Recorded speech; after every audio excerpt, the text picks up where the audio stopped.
વડગામના છાપી ગ્રામ પંચાયતના સરપંચ પતિ અને પંચાયતના બોર ઓપરેટર લાંચ લેતા ઝડપાયા।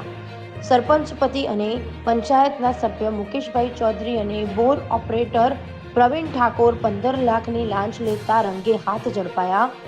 વિવાદિત પ્લોટને લઈને હાઈકોર્ટમાં થયેલ પિટિશન પરત ખેંચવા ફરિયાદી પાસે માંગી હતી 50 લાખ રૂપિયાની લાંચ। ફરિયાદીએ 35 લાખ આપવાનું નક્કી કરી અને 15 લાખ આજે આપવાનું નક્કી કરીને અમદાવાદ એસીબીને જાણ કરતા એસીબીએ ગોઠવ્યું છટકું।